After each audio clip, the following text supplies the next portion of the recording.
Babalik ang mga Israelita mula sa pagkabihag. 14 na kabanata.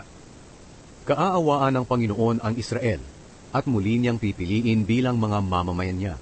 Muli niyang patitirahin ang mga ito sa sarili nilang lupain, at may mga dayuhang maninirahang kasama nila. Tutulungan ng ibang bansa ang Israel, para makabalik sila sa lupaing ibinigay sa kanila ng Panginoon, at magiging alipin nila roon ang mga dayuhan. Bibihagin nila ang mga bumihag sa kanila noon, at sasakupin nila ang mga umapi sa kanila. Mamamatay ang hari ng Babilonia. Mga Israelita, sa araw na pagpapahingahin kayo ng Panginoon sa inyong mga paghihirap, pagtitiis at pagkaalipin, kukutsain ninyo ng ganito ang hari ng Babilonia.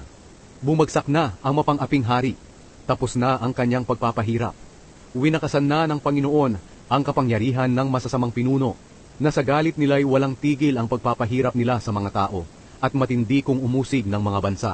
Sa wakas ay magiging payapa na rin ang buong mundo, at mag-aawitan ang mga tao sa tuwa.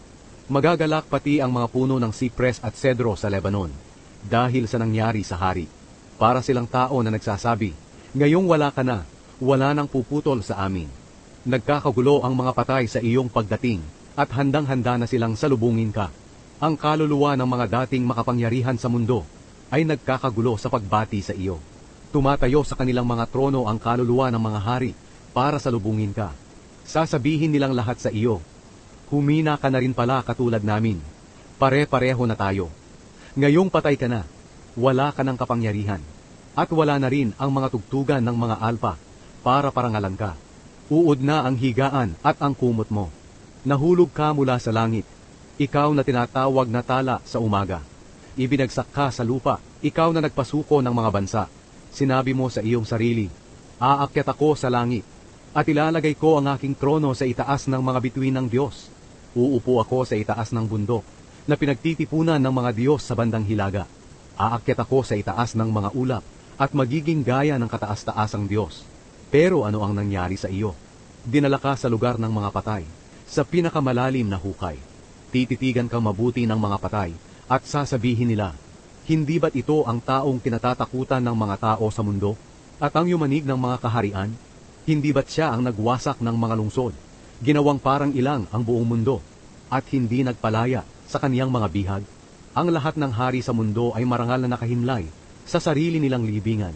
Pero ikaw naman ay itatapon na parang sanga na walang silbi. Tatambakan ka ng mga bangkay ng mga sundalong namatay sa digmaan. Ihuhulog ka sa hukay kasama nila, at tatambakan ng mga bato. Matutulad ka sa bangkay na tinatapak-tapakan ng mga tao. Hindi ka ililibing na katulad ng ibang hari, dahil winasak mo ang sarili mong bansa, at pinatay ang mga mamamayan mo. Walang matitira sa masamang lahi mo. Ihanda na ang lugar kung saan papatayin ang mga anak niya, dahil sa kasalanan ng kanilang mga ninuno. Hindi na sila papayagang sumako pa ng mga lupain, o magtayo ng mga lungsod sa buong mundo. Sinabi ng Panginoong makapangyarihan, lulusubin ko at wawasakin ang Babilonia. Wala akong ititirang buhay sa lugar na ito. Walang matitira sa kanilang mga lahi. Gagawin ko itong ilang na may maraming latian, at gigibain ko na parang winalisan. Ako ang Panginoong makapangyarihan ang nagsasabi nito. Ang mensahe tungkol sa Assyria. Nanumpa ang Panginoong makapangyarihan at sinabi, mangyayari ang plano ko. Matutupad ang desisyon ko. Lilipulin ko ang mga taga-Assyria sa lupain ng Israel. Dudurugin ko sila sa aking mga bundok. Hindi na nila maaaring alipinin ang mga mamamayan ko. Ito ang binabalak kong gawin sa buong mundo.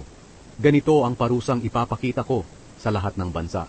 Sino ang makakapagbago ng plano ng Panginoong makapangyarihan? Sino ang makakapigil sa kanyang pagpaparusa? Ang mensahe tungkol sa mga Filisteo. Ang mensaheng ito'y sinabi ng Diyos noong namatay si Haring Ahaz.